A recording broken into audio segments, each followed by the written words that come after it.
Hi, I'm Ashish Garg. I lead a product management team at the AI/ML organization at Apple. Specifically, my team focuses a lot on machine learning techniques that are used in Siri, which is Apple's digital personal assistant on all the devices. First, at Apple, we believe that privacy is a fundamental human right. So that's in our DNA. Everything that we do, we keep that in mind. Second, we also believe that great experiences need not come at the expense of users' privacy and security. Rather, we believe that privacy and security can help support great experiences. So, with those two principles in mind, we make all the decisions and we take that into account while thinking about great user experiences.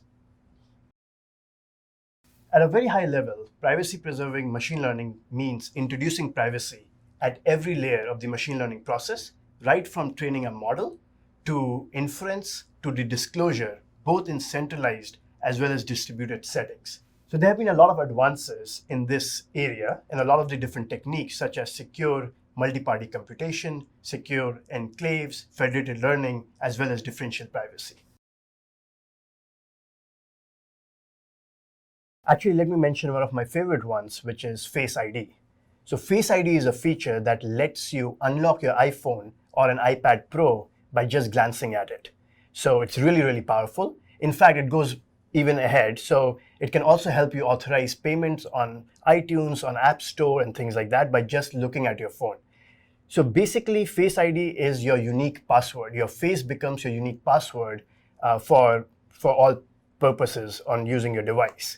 This is possible due to various machine learning techniques and actually advanced technologies to map the geometry of your face and also to be able to adapt to it based on your changing features. For example, if you grow a beard or if you put goggles on, and we can still use your face as your unique password.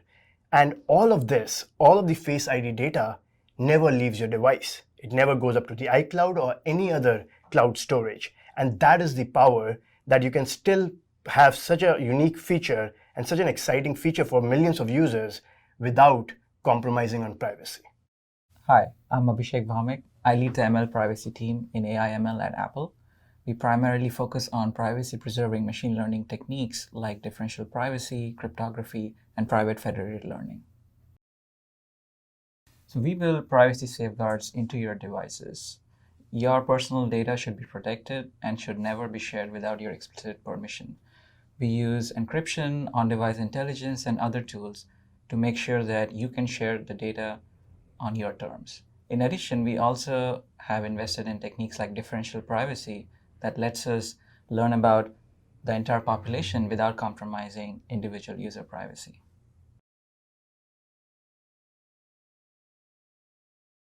So differential privacy is a property of an algorithm that limits the amount of effect an individual data can have on the overall model output. Differential privacy typically works by adding statistical noise either at the input level or at the output level of the model or the statistical query so that you can mask out individual user contributions, but at the same time gain insights into the overall population without sacrificing privacy. Typical example I always give is the following.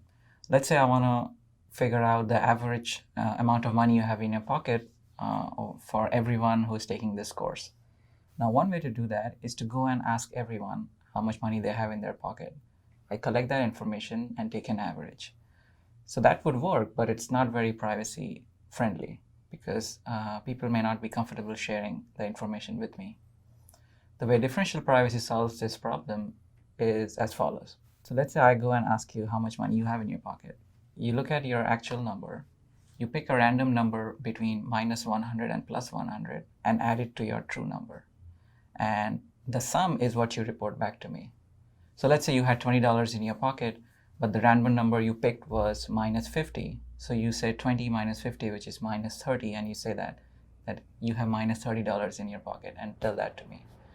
From a privacy point of view, your individual privacy is protected because if I look at that information, I have no idea how much you really have. So I've been able to mask the information.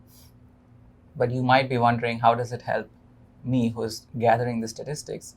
This is where the law of large number kicks in. When sufficiently large number of people submit these packets to me, if I take the average, the noise will cancel out and you'll start seeing the true average. And that's the power of differential privacy.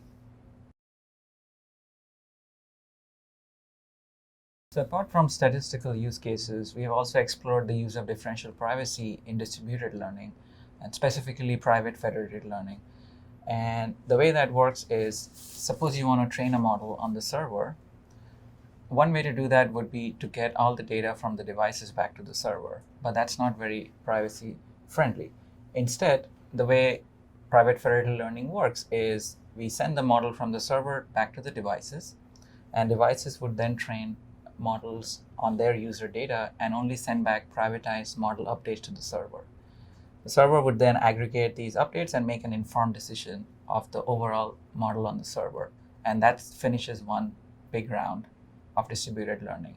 And as you do more and more rounds, slowly your models start converging to the true population without user data ever having to leave the device. With respect to your second question on model quality, it requires careful fine-tuning of the privacy parameters involved and the overall convergence rate.